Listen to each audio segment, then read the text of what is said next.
Hello बच्चों, welcome back to विज्ञान institute. तो बच्चे आज इस लेक्चर में हम लोग क्लास 10th का एक चैप्टर पढ़ने वाले हैं जो कि हमारा है बायोलॉजी का है, लाइफ प्रोसेस। ठीक है, अब ये आपका बोर्ड एग्जाम के लिए बहुत ज़्यादा हेल्पफुल रहेगा। अब यहाँ पे हम अपने एक पूरा चैप्टर हम अपना वन शॉट में फिनिश करेंगे। उसके साथ साथ आगे अभी हम इसके नेक्स्ट लेक्चर में जो भी हमारे इससे रिलेटेड PYQs होंगे वो हम लेकर आएंगे। ठीक है, तो स्टार्ट करते हैं। अभी तक जिसने भी जो भी इस टॉपिक में से, इस चैप्टर में से कुछ भी नहीं पढ़ा हो तो ये वीडियो उसी के लिए है। तो चलो देखते हैं, बाकी और भी पढ़ सकते हैं, इससे ऐसी बात नहीं है, थोड़ा एक्स्ट्रा ही पढ़ने के लिए मिलेगा। चलिए start. First of all, what is life process. अब आपका लाइफ प्रोसेस क्या होता है, देखिए लाइफ प्रोसेस में आपका क्या है, maintenance of living organism is essential even if they are moving, resting और इवन स्लीपिंग। कोई भी आपका लिविंग ऑर्गेनिज्म है वो अपनी बॉडी को, अपनी लाइफस्टाइल को, अपनी लाइफ को मेंटेनेंस कर पाए, है ना।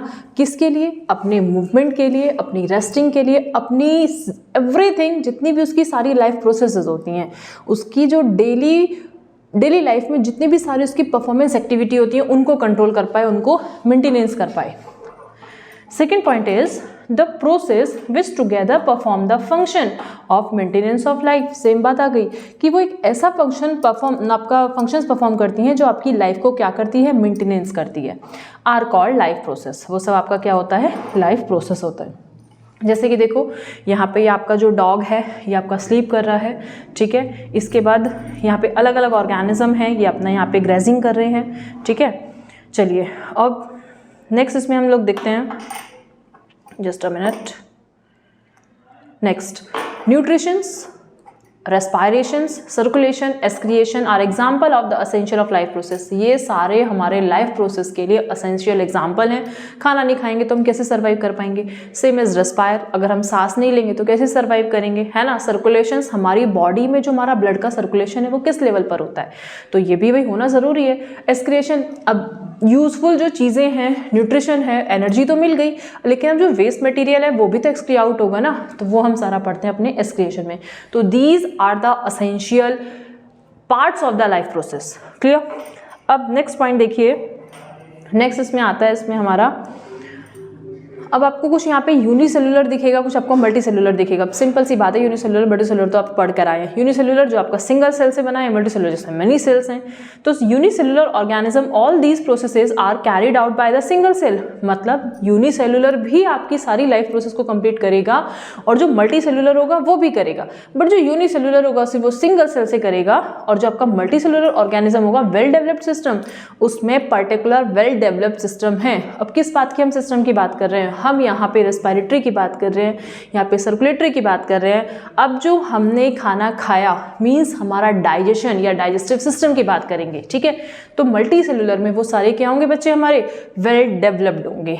इन केस ऑफ यूनिसेलुलर में सिर्फ एक सिंगल सेल से ही करेगा, किसी मेम्ब्रेन से कर सकता है, उसके पास कोई पर्टिकुलर ऑर्गन नहीं है, ये ऑर्गन सिस्टम नहीं है। क्लियर।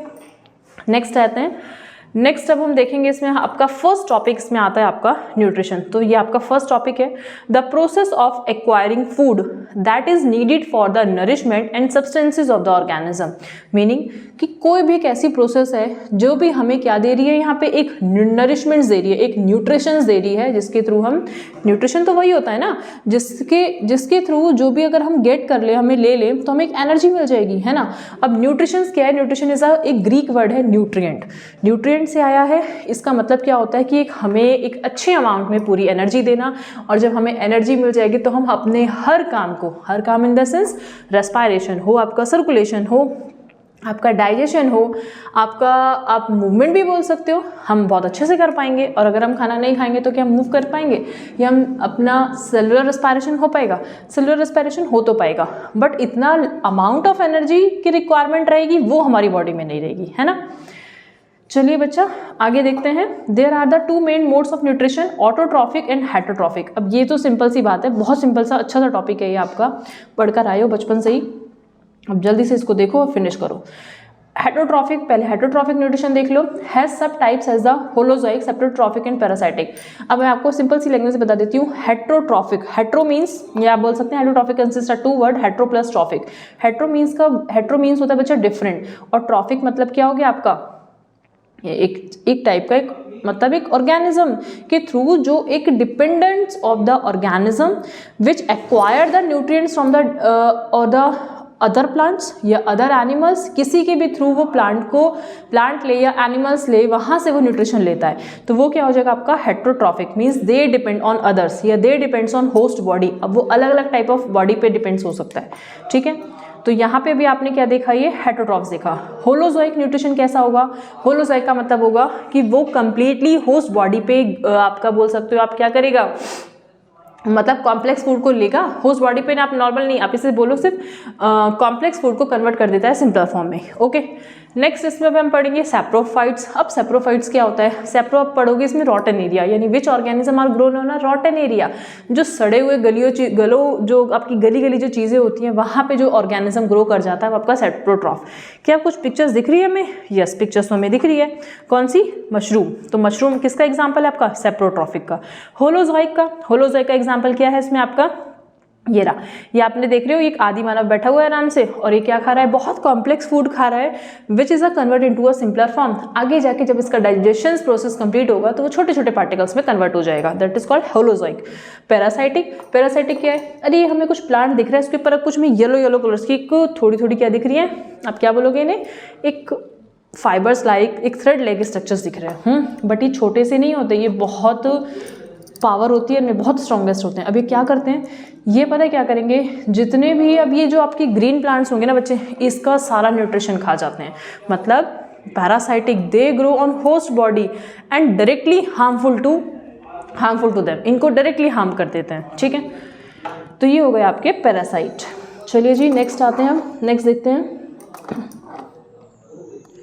चलो अब आता है हमारा ऑटोट्रॉफिक। अभी हमने हेटरोट्रॉफिक देख लिया, एग्जांपल्स देख लिए, अब हम फटाफट से आते हैं अपने ऑटोट्रॉफिक पे। ऑटोट्रॉफिक में क्या आता है, if an organism can nourish itself, मतलब ऑटो मीन्स सेल्फ। अब ये अपना खाना कैसे बनाएंगे, खुद बनाएंगे, खुद में इतनी पावर है कि अपना खाना खुद बना सकते हैं, दूसरों पर डिपेंड नहीं है, हमें किसी की जरूरत नहीं है, अपना खाना खुद बनाएंगे।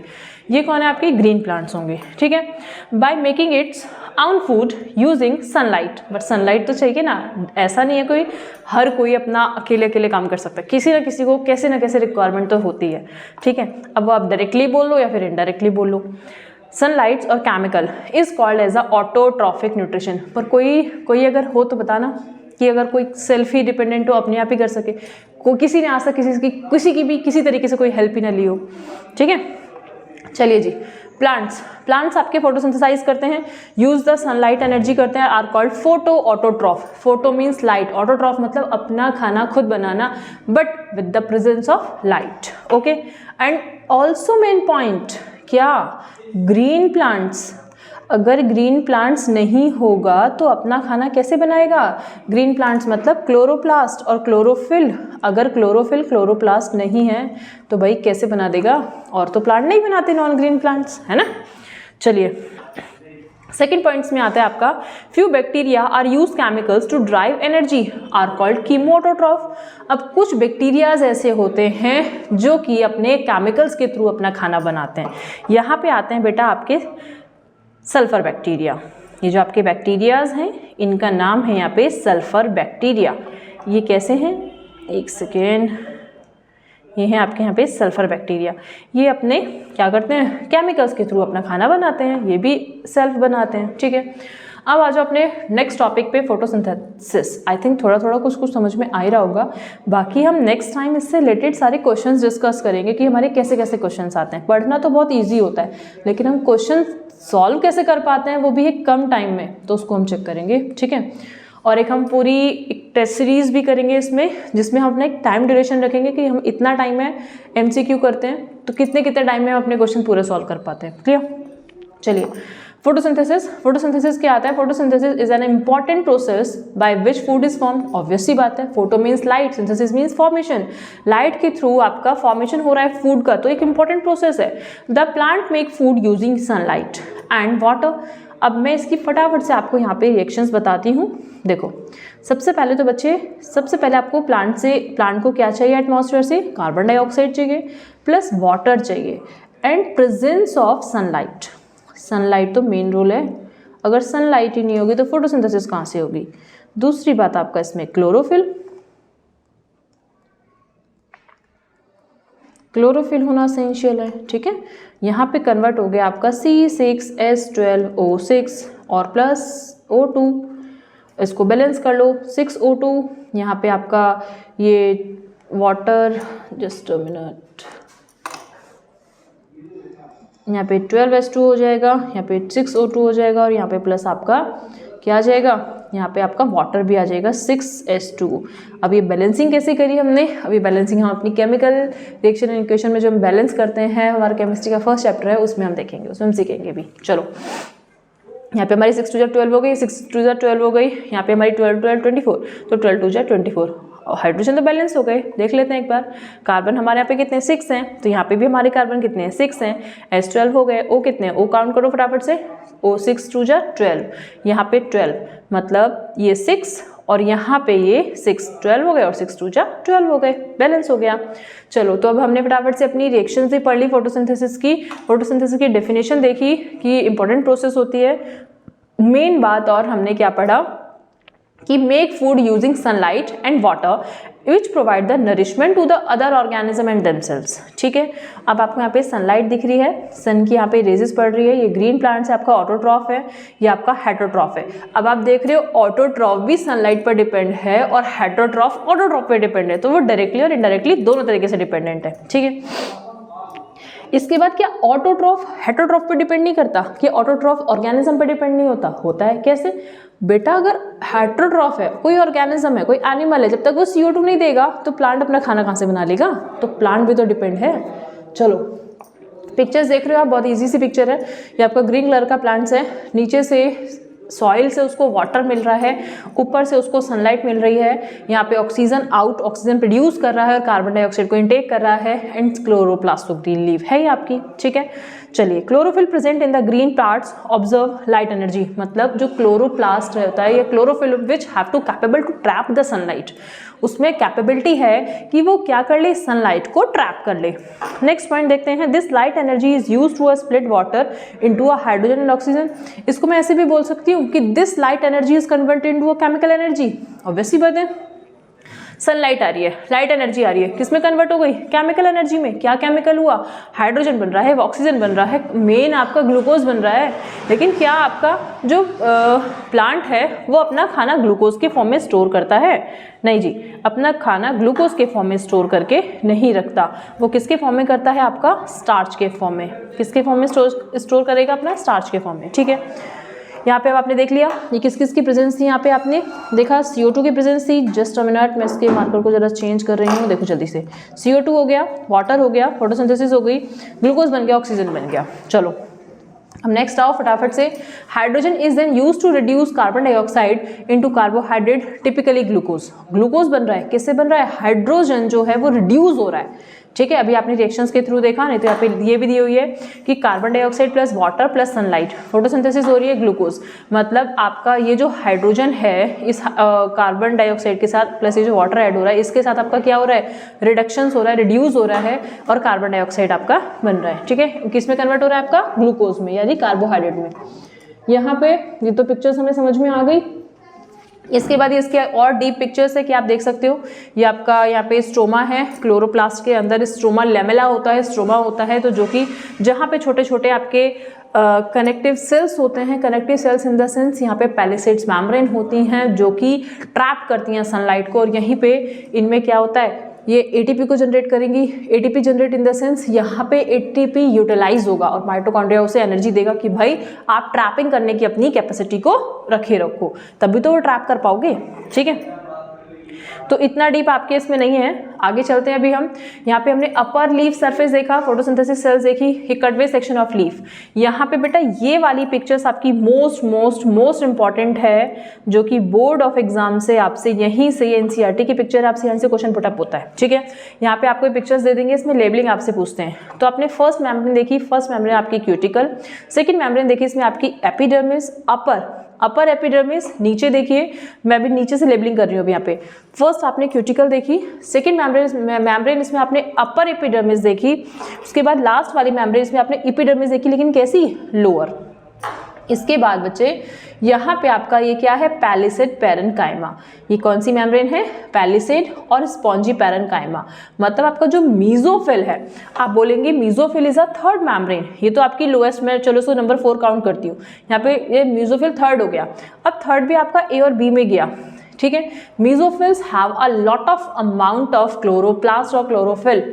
यहीं पे आपका most of photosynthesis take part होता है, ना तो अपर होगा ना लोअर होगा, बीच में होगा, सेंटर में, ठीक है। लेकिन जहाँ पे आपकी ये पैलिसेड मेम्ब्रेन प्रेजेंट होंगे और स्पॉन्जी पैरेन्काइमा, लेकिन उससे भी ज़्यादा कहाँ होगा, पैलिसेड में। नेक्स्ट इसमें आपने देखा यहाँ पे क्लोरोप्लास्ट हो गया, या आपने जाइलम देखा, फ्लोएम देखा, बंडल शीथ हो गई, वस्कुलर वेन, और यहाँ पे बंडल शीथ एक्सटेंशंस, वो जाके एक्सटेंड हो रही है, खत्म हो रही है। इन दोनों के बीच में यहाँ पे क्या है, आपका स्ट्रोमेटा है, जहाँ पे आपका स्पेस है, एयर स्पेस जिसे कहते हैं हम। अब स्ट्रोमेटा होगा, स्ट्रोमेटा खुलेगा भी तो सही, या बंद ही बंद रहेगा। जब उसे रिक्वायरमेंट होगी तो वो ओपन हो जाएगा, और जब बंद होगा तो कब, उसे खाना नहीं चाहिए। तो ये बंद और खुल रहा है, कौन कर रहा है, ये कर रहा है आपके गार्ड सेल्स। जैसे गार्ड जी होते हैं हमारे गेट पे गार्ड अंकल होते हैं, तो वो क्या करते हैं, वो गेट को ओपन करेंगे और क्लोज करेंगे। सेम एज यहाँ पे भी गार्ड सेल का अपना यही काम है, स्ट्रोमेटा के गेट को ओपन कर देना और क्लोज। जब रिक्वायरमेंट होती है उसे खाने की तो उसे ओपन कर देगा, जब उसकी रिक्वायरमेंट फुलफिल हो गई कि भाई अब मुझे खाना नहीं चाहिए तो उसको बंद कर देगा। बंद कर देगा, सिर्फ इतना काम है, बाकी अंदर प्रोसेस अपने आप ही चलती रहेगी, ठीक है। चलिए, आई थिंक आपको ये वाली पिक्चर समझ में आ गई है, इंपॉर्टेंट है, इसको ध्यान रखना। यहाँ पे ये वाली पिक्चर्स आप लोग जल्दी से देखो। ये क्लोरोप्लास्ट की पिक्चर्स है आपकी, बाहर वाली आउटर मेम्ब्रेन, अंदर वाली इनर मेम्ब्रेन। डीएनए होगा, सर्कुलर डीएनए इसमें होता है, इसमें आपका स्ट्रोमा भी प्रेजेंट है, ठीक है। राइबोसोम होगा, थैलेकॉइड्स होंगे, और इसमें आपका स्टार्च भी प्रेजेंट है, और प्लास्टोग्लोब्यूलस भी प्रेजेंट है इसमें आपका, जो कि सब ये सारा अपना रोल प्ले करता है फोटोसिंथेसिस के लिए। नेक्स्ट अब आ जाते हैं स्ट्रोमेटा। स्ट्रोमेटा कह रहा है भाई अब हमें बंद और खोल तो दिया, पढ़ भी लो हमारे बारे में। चलो पढ़ते हैं फटाफट से। ये है आपका यहाँ पे ओपन स्ट्रोमेटा, और ये है आपका यहाँ पे क्लोज स्ट्रोमेटा। ये आपको मिजोफिल दिया हुआ है, ये आपकी लीफ है, लीफ में मिजोफिल का पार्ट है। लीफ क्रॉस सेक्शंस वेन, एक वेन है। स्ट्रोमेटा ने क्या करा, O2 और CO2, O2 CO2 मतलब O2 आप देख रहे हो, O2 का एरो बाहर आ रहा है बेटा, और CO2 का एरो अंदर जा रहा है। मतलब प्लांट को कार्बन डाइऑक्साइड चाहिए, और प्लांट ने क्या प्रोड्यूस करा, ऑक्सीजन। वही काम है, जल्दी से देखते हैं। Stromata are pores on the leaves that help in the exchange of gases. Stromata का आपसे फंक्शन पूछता है, what is the function of stromata, it's help in the exchange of gases. They are mostly found on the under sides of the leaf. आपके बाहर ही नहीं दिख जाएंगे कि हाँ जी ग्रीन लीफ देखी और देखो ये रे स्ट्रोमेटा, ऐसे नहीं दिखेंगे आपको, वो अंडर द माइक्रोस्कोप के अंदर देखना पड़ेगा। आई थिंक आपने एक्सपेरिमेंट भी किया होगा 10th में, है ना। चलो, each stromata is guarded by the guard cells which control the opening and the closing of the pores. ये हमने पढ़ ही लिया इसका फंक्शन। नेक्स्ट आते हैं, इसमें अब हमारा यहाँ पे सेप्रोफाइट न्यूट्रिशन आ गया, ठीक है। देन पैरासाइटिक न्यूट्रिशन आ गया। ये सब अभी हम फटाफट इसको पढ़ लेते हैं, देखो जल्दी से। यहाँ पे आपने पढ़ना है सेप्रोफाइट न्यूट्रिशन, ये तो अभी हम ऑलरेडी पढ़ ही चुके थे, ठीक है। तो देखते हैं जल्दी इसमें क्या है। Some organism feeds on the decaying parts, dead and decaying parts होता है, डिकेइंग नहीं, डेड एंड डिकेइंग पार्ट्स पे ऑर्गेनिक मैटर के ग्रो करेगा। This mode of nutrition is called saprophytes. ऐसे आपकी मशरूम दी हुई है, अब मशरूम भी आपकी अलग अलग तरीके की होती है सारी, है ना। The food is a partially digested outside by the body and it is absorb by the fungi and the saprophytes. Fungi भी एग्जांपल आपका ईस्ट आ जाएगा, म्यूकर आ जाएगा। These are all the parts of the saprophytes.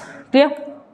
चलिए जी, parasitic nutrition देखते हैं फटाफट से। Some organism feeds on the expense on the another organism and it then turn causing in harm. मैंने आपको पहले बोला था ये होस्ट बॉडी है, और होस्ट बॉडी पे आके इस पे मजे से कौन आ गया, एक पैरासाइट। अब वो पैरासाइट आपका दो टाइप का हो सकता है, एक एंडो पैरासाइट भी हो सकता है। मैं यहाँ पे मार्क करके आपको बता देती हूँ। एक बेटा इसमें आपका एंडो पैरासाइट भी होता है, और एक इसमें आपका कैसा होता है, एक्टो पैरासाइटिक और endo parasitic. Endo means which are grown on inside body.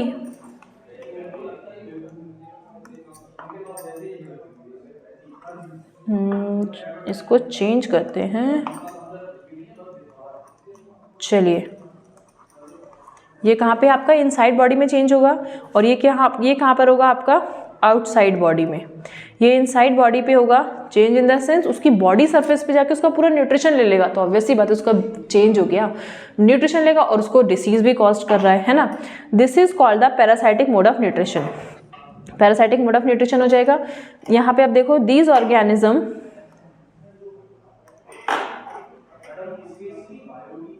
Organism live on the body और in the body of the host organism and derive the nutrients directly from the host. आ गई ना बात कि आपसे कोई भी ऑर्गेनिज्म अगर होस्ट बॉडी पे गया है तो वो डायरेक्टली क्या करेगा, होस्ट बॉडी से प्रॉपर न्यूट्रिशन लेगा कि भाई आ जाओ, मैं तुझे पूरा खाऊंगा और तुझसे न्यूट्रिशन लूंगा और अपने आप को बूस्टअप करूंगा, अपने आप को एनर्जी दिलाऊंगा और तेरे को डिसीज कॉज करूंगा। ये मेन मोटिव किसका होता है आपका, पैरासाइट का। पैरासाइट में आपने पढ़ लिया एक्टो और एंडो, ठीक है। Leech is an the ecto parasite, leech क्या है आपका, एक्टो पैरासाइट का एग्जांपल है। वाइल एस्कैरसिस एंडो पैरासाइट है। Cuscuta is a parasitic plant. अब यहाँ से आप ये मत सोचो बस हम ऐसे ही पढ़े जा रहे हैं, कुछ नहीं पढ़े जा रहे। यहाँ से ये सब हमारे इंपॉर्टेंट पॉइंट है। यहाँ से हमारे 1 मार्क्स से क्वेश्चन आ सकते हैं, आपसे डायरेक्टली पूछ सकता है कि एक्टो पैरासाइट का एग्जाम्पल क्या है, एंडो पैरासाइट का एग्जाम्पल क्या है, ठीक है। तो यहाँ से आपको ने एग्जाम्पल बताने हैं। चलो अब आता है इसमें आपका होलोजोइक न्यूट्रिशंस। वहाँ पे हमने सेक्शन ऑफ लीफ को इसीलिए लिया, अभी हम आगे और न्यूट्रिशन को डिफाइन कर रहे हैं क्योंकि वहाँ पे हमारा ऑटोट्रॉफ था तो वहीं पे हमने वो पार्ट को फिनिश कर दिया, ठीक है। चलो, it is nutritions in which organism take food directly and then digest and absorb it. Food directly ले लिया, मैंने आपको बताया था कॉम्प्लेक्स फूड को कन्वर्ट कर देगा सिंपलर में। इंपॉर्टेंट है, इसको भी अंडरलाइन करिएगा या फिर आप अपने नोट्स में इसको लिख सकते हैं कि होलोजोइक न्यूट्रिशन में एग्जाम्पल कौन कौन से हैं। Amoeba, paramecium, birds, fish, humans. Human और अमीबा तो आपका मेन है, ठीक है। बाकी पैरामीशियम, बर्ड्स और फिशेस ये भी आपके मेन है। चलिए नेक्स्ट आता है आपका न्यूट्रिशन इन अमीबा। आ गया ना, जो कि अभी कैसा पढ़ा था आप, होलोजोइक आप पढ़ कर आए हो। देखो जल्दी से, amoeba feeds by holozoic mode of nutrition, it engulfs the food particles using the pseudopodia. अब स्यूडोपोडिया क्या होता है, जैसे अब आपको पता है, आपने स्ट्रक्चर्स ऑफ अमीबा पढ़ा होगा। स्ट्रक्चर्स या फिर शेप ऑफ द अमीबा कैसी शेप होती है बेटा, इरेगुलर शेप होती है। कैसी होती है, इरेगुलर। तो वो मूव तो कर नहीं पाएगा क्योंकि वो लोअर ऑर्गेनिज्म है, सिंगल ऑर्गेनिज्म है या यूनिसेलुलर ऑर्गेनिज्म है। तो वो जो अपने फूड को इनगल्फ करता है, टेक आउट करता है या अपने अंदर लेगा, तो वो कैसे लेगा, with the help of pseudopodia. कैसे लेता है, with the help of pseudopodia, ठीक है जी। चलो, the process is called phagocyte. Most important है, मैं यहाँ पे इसको अलग से हाईलाइट कर देती हूँ। ये रहा, जो अमीबा के अंदर जो आपका न्यूट्रिशन होता है वो कैसा होता है, होलोजोइक होता है। बट जैसे ही वो अपने सॉलिड पार्टिकल्स को इनगल्फ करता है उसको क्या कहते हैं, फेगोसाइटोसिस। चलो पिक्चर्स में देख रहे हो, क्लियर भी हो रहा है आई थिंक थोड़ा थोड़ा। The engulfed food gets enclosed into a food vacuole. Food vacuole बैठा है, आ जाओ भाई फूड, मेरा खाना आ जाओ जल्दी से, फिर मैं उसको डाइजेस्ट करूंगा। यहाँ पे इसके लिए कोई ऑर्गन नहीं है डाइजेशन के लिए, जैसे आपके पास आपका स्टमक है, इंटेस्टाइन है। यहाँ पे सिर्फ इसका बेचारा एक छोटा सा फूड वैक्यूल है कि भाई मैं अपने खाने को डाइजेस्ट करूंगा। कौन, किसके पास, अमीबा के पास। As the food vacuole passes through the cytoplasm, digestions, absorption, assimilations. अब ये इंपॉर्टेंट पॉइंट है, यहाँ से भी आपके क्वेश्चन आते हैं। चलो मैं इसको यहाँ पे मार्क कर देती हूँ आपको। फर्स्ट पॉइंट आता है बेटा आपका यहाँ पे इंजेशन। पहला क्या होता है आपका, इंजेशन। इसका भी सीक्वेंस आपसे पूछ सकता है, ठीक है। एग्जामिनर यहाँ से भी आपसे क्वेश्चन पूछ सकता है। इंजेशन हो गया, सेकंड हो गया इसमें आपका digestion, I think this word is clear, and absorption. Fourth point है इसमें आपका एसिमिलेशन, एंड फिफ्थ टर्म है इसमें आपका ingestion. Okay, ingestion means we take the food with the help of hand into the mouth. हमने खाना खाया, अपने हाथ मुंह में ले लिया, हाथों से मुंह में ले लिया। इंजेशन, मुंह से लेकर पूरे पार्ट ऑफ ऑर्गन्स में घूमते घूमते कहाँ पर आया, एनस में यूटिलाइज भी हो गया, यूज भी हो गया, वेस्ट मटेरियल एक्सक्राउड हो जाएगा भी आगे, वो डाइजेशन में आएगा। एब्जॉर्प्शन में यूटिलाइजेशन जब आप करोगे वो एसओ हो गया एब्जॉर्प्शन, इंटेस्टाइन ने जो उसको क्या करा, विलाइज ने उसको जो एब्जॉर्ब करा। एसिमिलेशन जब मिक्स करेगा और उसको यूटिलाइज करेगा। इजेशन, वेस्ट मटेरियल एक्सक्राउड हो जाएगा। चलो, तो आई थिंक ये तीनों स्टेप आपको समझ में आ गए होंगे। इसके बाद हमने क्या पढ़ना है, when the food vacuoles open to the outside. जैसे ही फूड वैक्यूल्स ओपन हो जाता है आउटसाइड में और egestions to the undigested food take place, जो अनडाइजेस्टेड फूड है वो रिमूव आउट हो जाता है। इसकी फटाफट से आप पिक्चर्स देखिए। देखो आई थिंक आपको ये दिख रहा है यहाँ पे, मैं यहाँ पे नंबरिंग कर देती हूँ उसकी। ये आपका नंबर 1 है फूड, ये इसके पास आ रहा है, ये सूडोपोडिया के थ्रू इसने ग्रीन, ये आप देख रहे हो यहाँ पे ब्लूइश कलर का, मैंने इसको रेडिश बना दिया। यहाँ पे क्या कर रहा है, इनगल्फ कर रहा है। फर्स्ट स्टेप है आपका इंजेशन, यहाँ से इसका सिर्फ फूड पार्टिकल्स के पास आ रहा है। यहाँ पे इसने क्या करा, अपने फूड वैक्यूल के through some secrete the enzyme, then it's help in a digestion, उसने डाइजेशन करना स्टार्ट करा। यहाँ पे सेकेंड स्टेप आ गया। थर्ड स्टेप में क्या हो रहा है बेटा, आप देख रहे हो यहाँ पे, तो मैं इसमें ईजेशन कर रहा है। ईजेशन मतलब जो वेस्ट मटेरियल है उसको एक्सक्री आउट कर रहा है, ठीक है। वो तो अच्छा सॉरी, ये तो हमारा लास्ट स्टेप आएगा ना। चलो एक सेकेंड, ये आपका यहाँ पे नहीं है, अरे ये क्या हो रहा है, इसको आप थर्ड करो। यहाँ पे एब्जॉर्प्शन, पहले अब क्या करा, हमारी बॉडी नहीं, हम अमीबा पढ़ रहे हैं, अमीबा की बॉडी ने क्या करा, उसको एब्जॉर्ब करा। एब्जॉर्ब करने के बाद उसको अपने अंदर मिक्स कर लेगा, ठीक है, एसिमिलेट कर लेगा, उसको यूटिलाइज करेगा। यूटिलाइज किसको करेगा, जो यूजफुल सब्सटेंस होंगे उनको यूटिलाइज करेगा। और ईजेशन, यहाँ पे मैं इसको 4 नंबर कर रही हूँ, मैं यहाँ पे इसको 5 नंबर कर रही हूँ, ठीक है। यहाँ पे 5 नंबर हो गया। ईजेशन मतलब जो वेस्ट मटेरियल है वो एक्सक्री आउट हो जाएगा। चलो जी, तो ये अभी हमने पढ़ा न्यूट्रिशन इन अमीबा, जो कि होलोजोइक है, वो सारा पढ़ लिया। अब हम पढ़ते हैं nutrition in human being. Nutrition in human being में क्या होता है, ह्यूमंस आर द ओमनिवोरस होते हैं, they can eat plants based foods as well as the animal based food. Plant को भी खा जाएंगे, एनिमल को भी खा जाएंगे, बहुत स्ट्रॉन्गेस्ट है, सब खा जाएंगे। जल्दी आओ। Being more complex, human have a very complicated nutrition in system. Obviously बात है, जब कोई ह्यूमन बीइंग सारी चीज़ों को खा सकता है तो उसके अंदर जो न्यूट्रिशन होगा या डाइजेशन होगा वो किस टाइप का होगा, एक कॉम्प्लेक्स फॉर्म में होगा। चलो देखते हैं जी आगे क्या क्या खा सकता है ह्यूमन बीइंग। देखो यहाँ पे बहुत सारे फ्रूट्स रखे हुए हैं, यहाँ पे बहुत सारे नट्स हैं आपके, जो आपको खाना हो आप खा सकते हो।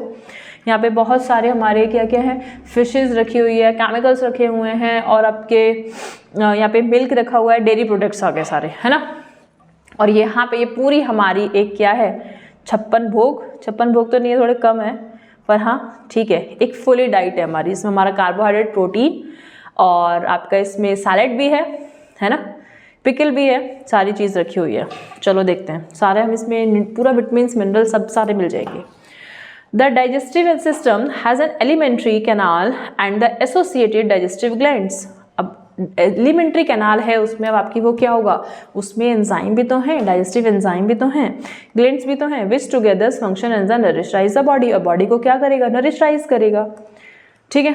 चलो अब ये स्टेप, अब आपको टेंशन लेने की जरूरत नहीं है, अभी हम यहाँ पे ऑलरेडी पढ़कर आ चुके थे 4 स्टेजेस में। फर्स्ट हमने पढ़ा था इंजेशन, सेकंड हमने पढ़ लिया डाइजेशन, थर्ड हमने पढ़ लिया एब्जॉर्प्शन, फोर्थ हमने पढ़ लिया यहाँ पे, इसमें एक पॉइंट नहीं है, फोर्थ हमारा एसिमिलेशन ये है, और फिफ्थ हमारा है egestion, take place in the alimentary canal, ठीक है। ये आपका एसिमिलेशन ऑफ द फूड इसलिए अलग लिखा है क्योंकि बेटा आपका एसिमिलेशन जो होगा वो सिर्फ आपका स्टमक में नहीं होगा, इंटेस्टाइन में नहीं होगा, वो आपका होल पार्ट ऑफ बॉडी में होगा, इसीलिए उसको अलग लिख दिया है, ठीक है। Alimentary canal canal in human is a long tube, एक पूरी लॉन्ग ट्यूब होती है, माउथ टू माउथ, इसोफेगस, उसके बाद आप पढ़ते हैं यहाँ पे स्टमक, लिवर पढ़ते हैं, पेनक्रिया पढ़ते हैं, इंटेस्टाइन पढ़ते हैं, देन लास्ट में आप रेक्टम एंड एनस पढ़ते हैं। तो माउथ से लेकर एनस तक पार्ट आ रहा है, वो सारा आपका क्या है, एलिमेंट्री कैनाल, ठीक है जी। Mouth and the ends with the anus, anus का जो एंड है वो आपका एलिमेंट्री कैनाल तक है वहाँ पे, और स्टार्टिंग कहाँ से है, माउथ से। फर्स्ट पढ़ते हैं हम अपना in mouth. In the mouth में क्या होता है, the food is broken down into the smaller particles by the teeth and mixed with the saliva from the salivary glands. देखो यहाँ पे दोनों अपना रोल प्ले करेंगे, यहाँ पे अपना टीथ भी रोल प्ले कर रहा है और टंग भी रोल प्ले कर रही है। बेटा जो टीथ होता है वो हमारा फिजिकल डाइजेशन में हेल्प करता है। टीथ किस में हेल्प करती है, हमारी फिजिकल डाइजेशंस में, ठीक है। And if I am talking about the tongue, तो tongue it's help in a chemical digestions. Tongue किस में हेल्प करेगी आपकी, केमिकल में, इट सीक्रेट द सलाइवा और with the help of salivary glands, ठीक है। ये हो गया आपका सलाइवा, ये ध्यान रखना आप, यहाँ पे सलाइवा हो गया, ये सलाइवरी सीक्रेशंस करेगी। देखो ये टंग है, टंग में आपको दिख रहा है ना, ये बहुत सारे ग्रीन कलर की बॉडी, और ये क्या है, ये सीजर से कट कर रहे हैं, सीजर से कट नहीं, इन द सेंस यहाँ पे ये क्या हो रहा है, इसमें केमिकल सीक्रेट आउट हो रहा है, एंजाइम रिलीज हो रहे हैं, ठीक है। Saliva contain the amylase, salivary amylase होता है इसमें। अब इसमें आप देखते हो which convert into the starch into maltose. बेटा यहाँ से भी क्वेश्चन आ सकता है आपका 1 मार्क्स का, कि जो आपका सलाइवा है वो किस में कन्वर्ट हो जाता है, सलाइवा पहले तो आप ये ध्यान रखिए डाइजेस्ट करेगा किसको, कार्बोहाइड्रेट को, ठीक है। अब इसने आपका कार्बोहाइड्रेट तो डाइजेस्ट करा, स्टार्च को माल्टोज में कन्वर्ट कर दिया। ये रहा आपका स्टार्च। यहाँ से एमसीक्यू आ सकता है, सलाइवा का पीएच कितना होता है या सलाइवरी एमाइलेज का पीएच कितना होता है, 6.8 होता है, ये माल्टोज में कन्वर्ट कर देता है। ठीक है, अब इसमें आप यहाँ पे देख रहे हो, then the food passes through the oesophagus into the stomach. अब भाई फूड घूमता घूमता कहाँ पर आ रहा है हमारा, ईसोफेगस से होते हुए स्टमक में आ गया। The movement call the peristaltic. जैसे आप देखते हो यहाँ पे हमारी इस तरीके से ये क्या है, ये हमारी ईसोफेगस की ट्यूब है। ईसोफेगस की ट्यूब जो होती है वो हमारी क्या रखती है, ईसोफेगस की जो ट्यूब होती है बेटा वो हमारे यहाँ पे कुछ some sphincter muscles, they have a some sphincter muscles which help in the contraction and relaxation, जिससे हमारा फूड इजीली से पास आउट हो जाए। इसमें आप देख रहे हो ना, यहाँ पे ये रहा, ये है यहाँ पे कॉन्ट्रैक्शन रिलैक्सेशन होगा, ये शॉर्टनिंग हो जाएगी, ये रिलैक्सेशन हो रहा है यहाँ पे और ये कॉन्ट्रैक्शन हो रहा है, तो यहाँ से फूड होता हुआ नीचे आ गया। ठीक है, इस टाइप के मूवमेंट को आप क्या कहते हैं, पेरिस्टाल्टिस मूवमेंट कहते हैं। क्या कहते हैं, पेरिस्टाल्सिस मूवमेंट। ठीक है, चलिए स्टमक में क्या होगा, the gastric glands produce a gastric juice. Gastric gland क्या प्रोड्यूस करेगा, गैस्ट्रिक जूस प्रोड्यूस करेगा, which contain the enzyme pepsin. जो कौन सा एंजाइम रख रहा है, पेप्सिन रख रहा है। हाइड्रोक्लोरिक एसिड रख रहा है, म्यूकस। यहीं से क्वेश्चन आता है। यहाँ पे जो HCl जो pH होता है वो 1.5 to 2.5, बहुत ज़्यादा स्लाइटली एसिडिक नहीं, और आप बोल सकते हो डायरेक्टली इतना ज़्यादा आपका एसिडिक नेचर का नहीं होता, बहुत हल्का एसिडिक होता है, जो कि सिर्फ आपका due to the actions of the, या फिर आप बोल सकते हो due to the active of the pepsin. अगर ये HCl प्रेजेंट है तभी जो आपका पेप्सिन एंजाइम है ना वो अपना काम करेगा, अदरवाइज हो गएगा भाई मेरा दोस्त HCl नहीं आ रहा तो मैं भी अपना काम नहीं करने वाला। तो जैसे कहते हैं ना, दोस्त आ जाते तो सब लोग काम कर लेते हैं, तो सेम एज HCl, जब HCl आएगा तभी आपका पेप्सिन एक्टिव होगा, है ना। यहाँ पे अब आपने पेप्सिन का फंक्शन पढ़ लिया। पेप्सिन जो होता है वो हेल्प करेगा प्रोटीन को, HCl it's help in the kill the germs, मैंने यहाँ पे लिख दिया।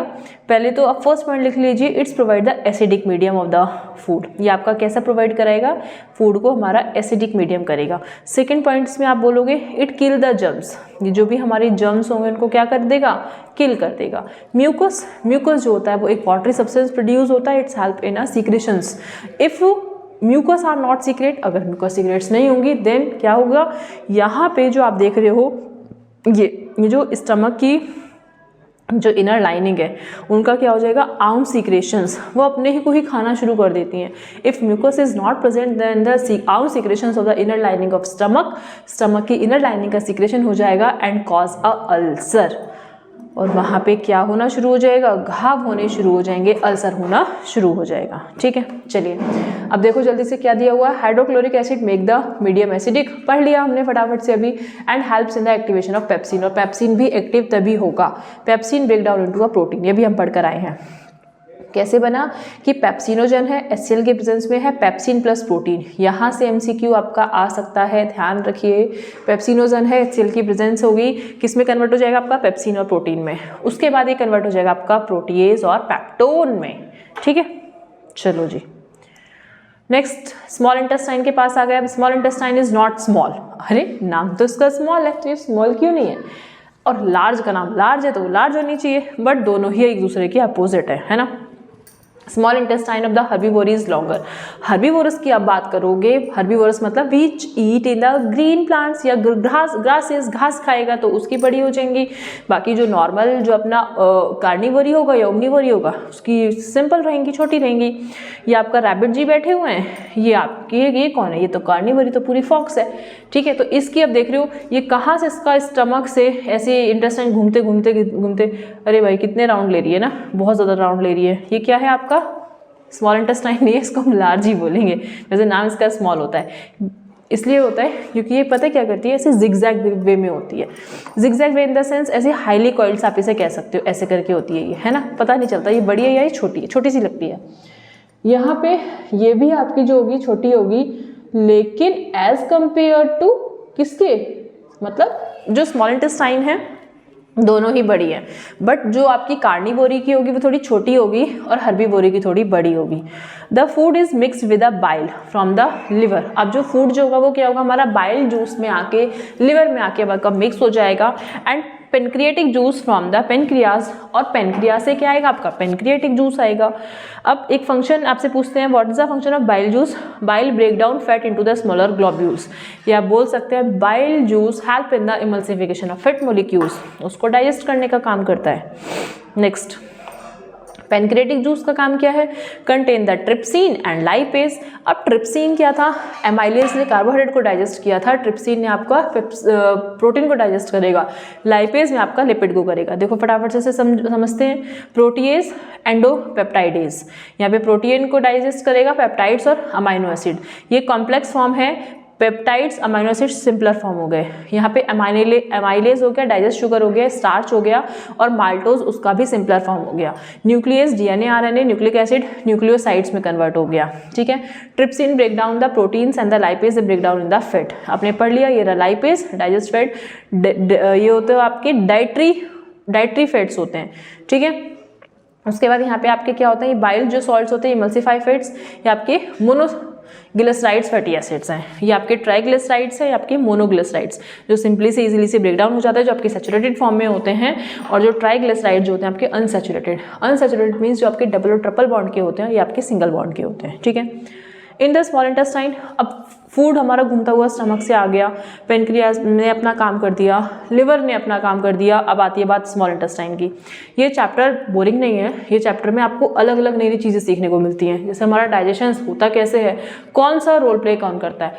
आपसे लॉन्ग क्वेश्चंस नहीं पूछेगा यहाँ से, सारे ही शॉर्ट पूछेगा, तो आपको कोई पार्ट आपको छोड़ना नहीं है, सारा ही आपको उसमें देखना है।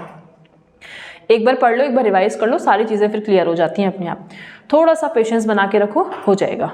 The glands, the walls of the small intestine produce the intestinal juice. Intestinal juice produce कर रहा था, बाइल था, बाइल सॉल्ट रिलीज कर रहा था, पेनक्रिया था, पेनक्रिया जूस रिलीज कर रहा था। सिंपल सा है। The enzyme of the intestinal juice convert into the carbohydrate into glucose. अब जो इंटेस्टाइनल जूस है वो कार्बोहाइड्रेट को ग्लूकोज में कन्वर्ट कर दे रहा है, फैट को फैटी एसिड में कर रहा है, ग्लिसरॉल में कर रहा है, और प्रोटीन को आपका अमाइनो एसिड में। कितना अच्छा है ना, छोटे छोटे पार्टिकल्स में उसको तोड़ देता है। The wall of the small intestine has the several fingers like projections called villi having the blood vessels. Important है ये ध्यान रखना। Small intestine में आपसे पूछते हैं why small intestine is a large, जबकि उसका नाम तो छोटा है, तो बेटा इसीलिए because it's have a contain a lot of amount of finger like projection is called villi which help the increase the surface area, जो कि सरफेस एरिया को क्या करता है, इंक्रीज करता है। ये रहा आ गया, it's help increase the surface area for absorption of digested food, ताकि जो उसने जो भी सारा खाना डाइजेस्ट किया है उसको वो क्या कर ले, एब्जॉर्ब कर ले। ठीक है। चलो, the digested food is absorb by the blood and transported all cells. भाई अब ऑब्जॉर्व तो हो गया, अब एब्जॉर्ब होके कहाँ जाएगा, सारे पार्ट ऑफ बॉडी को चाहिए, सब सेल, सारे सेल भूखे हैं, कह रहे आ जाओ हमारे पास, अगर खाना आएगा तभी हमें एनर्जी मिलेगी और तभी हम अपना काम कर पाएंगे, अदरवाइज हम नहीं कर रहे अपना काम।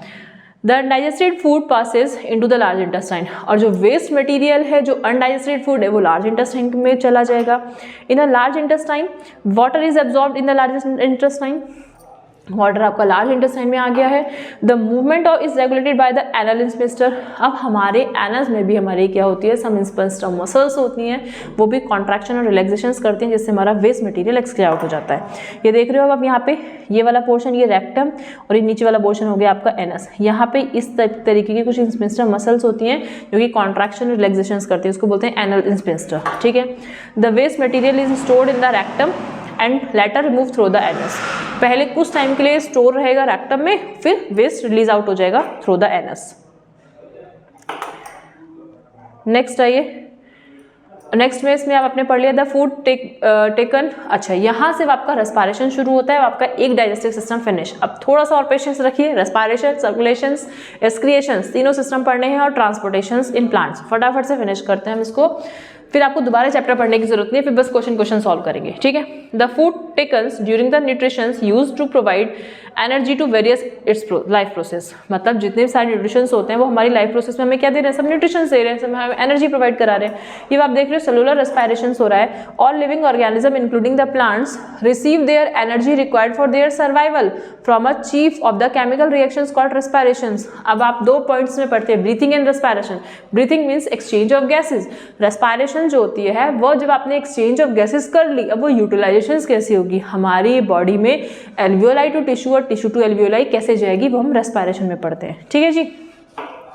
Respiration is the oxidation of food substance. Food substance का क्या होगा, ऑक्सीडेशन होगा with the release of energy in living cells, और लिविंग सेल में क्या होगी, एनर्जी रिलीज होगी। चलो नेक्स्ट इसमें आप देखते हो, in yeast like organism the pyruvic acid convert into ethanol and carbon dioxide is called fermentation। मैं आपको सिंपल सी रिएक्शन ये रही यहाँ पे करके दिखा देती हूँ। ये रही यहाँ पे ग्लूकोज हो गया, ग्लूकोज बच्चे आप लैक ऑफ ऑक्सीजन में पढ़ोगे ईस्ट में, तो आपका वो एथेनॉल में कन्वर्ट हो जाएगा। एक नंबर के लिए इंपॉर्टेंट क्वेश्चन है एरोबिक एंड एनारोबिक रेस्पायरेशन, तो ये आपका एनारोबिक रेस्पायरेशन है। Glucose is convert into the absence of oxygen is the end product will be formed in ethanol and CO2 and 2 ATP, 2 CO2 2 ATP 2 ethanol ही बनेंगे। ठीक है, यहाँ पे इसमें आप एरोबिक देख रहे हो, एरोबिक में आप फटाफट से यहाँ पे देखो, ग्लूकोज ऑक्सीजन की प्रेजेंस है, CO2 बना, वाटर बना और एनर्जी 36 ATP बनी। अभी आपको याद आया ये बिल्कुल किसकी प्रोसेस रिवर्स है, अभी आपने इतनी रिएक्शन पढ़ी थी, कार्बन डाइऑक्साइड पढ़ा था, वाटर पढ़ा था और आपने क्या पढ़ा था, सनलाइट पढ़ी थी, एनर्जी पढ़ी थी, तो वो सारा रिवर्स हो जाएगा किसमें, ग्लूकोज बना रहा था, ऑक्सीजन दे रहा था। वो हमने फोटोसिंथेसिस पढ़ी थी, ये हम ब्रेकडाउन ऑफ ऑक्सीजन पढ़ रहे हैं, है ना, रेस्पायरेशन पढ़ रहे हैं। The aerobic respiration release 36 ATP molecules of energy, anaerobic में 2 ATP। एक डिफरेंस मिल गया, क्या डिफरेंस मिला कि एरोबिक में आपके 36 ATP बनते हैं और एनारोबिक में 2 ATP मॉलिक्यूल्स बनते हैं। ठीक है, we are doing continuous hard work cause pain in the muscles. भाई कंटिन्यू मैं भी बोले जा रही तो मेरी मसल्स भी क्या हो रही है, मेरी मसल्स भी कॉन्ट्रैक्ट कर रही है, रिलैक्स कर रही है, तो मतलब मेरा भी जो ग्लूकोज था अब वो किस में कन्वर्ट हो रहा है, लैक्टिक एसिड में। यहाँ पे अगर हम और ज़्यादा रनिंग करने लगे, दौड़ने लगे, भागने लगे, कुछ काम करने लगे, खेलने भी लगे, तो जो हमारा ग्लूकोज हमारी बॉडी में स्टोर है वो भी क्या होगा, लैक्टिक एसिड में आपका कन्वर्ट हो जाएगा। Accumulation of the lactic acid in muscles cause the cramps. जब बहुत ज़्यादा एक्यूमुलेट हो जाता है तो हमारे क्रैम्प्स बन जाते हैं। ठीक है, during the lack of oxygen pyruvate convert into the lactic acid. ओहो, चलो लैक्टिक एसिड एंड 3 कार्बन क्या है, चलो देखो नेक्स्ट आओ, ये तो हो गया हमारा 3 कार्बन का एक लैक्टिक एसिड बन गया। ठीक है, नेक्स्ट आइए, नेक्स्ट अब आता है आपका plant respirations, respiratory organ of plants. Plants में रेस्पिरेटरी ऑर्गन्स कैसे होते हैं, नॉट हैविंग प्रॉपर ऑर्गन्स, कोई प्रॉपर ऑर्गन्स नहीं है। लार्ज इंटरसेलुलर स्पेस है, most of the cells contact with the air के साथ कॉन्टैक्ट करती हैं। Large number of the dead cells होती हैं, लेंटिकल्स होते हैं, स्टेम्स होती हैं, स्टोमेटा होते हैं, लीव्स, ये सब आपके प्लांट में रेस्पायर करने में हेल्प करते हैं। Photosynthesis produce oxygen, night release CO2। Photosynthesis में लाइट प्रेजेंस है तो क्या प्रोड्यूस होगा, ऑक्सीजन, और नाइट में क्या प्रोड्यूस होगा, CO2। ठीक है, यहाँ पे आप एनिमल में आप रेस्पिरेशन पढ़ रहे हो, animal evolve different organs for the Uptake of the oxygen. यहाँ पे देख लो, ये इंपॉर्टेंट है, यहाँ से MCQ आ सकता है। एरोबिक एनारोबिक से भी जो हमने ATP पढ़े वो इंपॉर्टेंट थे। Sponge, coelenterate, flatworm, simple diffusion होता है। Diffusion means movement of gases from high concentration to low concentration. ठीक है, अर्थवर्म में आपने क्या पढ़ना है, मॉइस्ट क्यूटिकल से होता है। क्यूटिकल मतलब स्किन है, अपर वाली पार्ट की स्किन है इसमें। इंसेक्ट से क्या होगा, ट्रैकियल सिस्टम लगा हुआ है।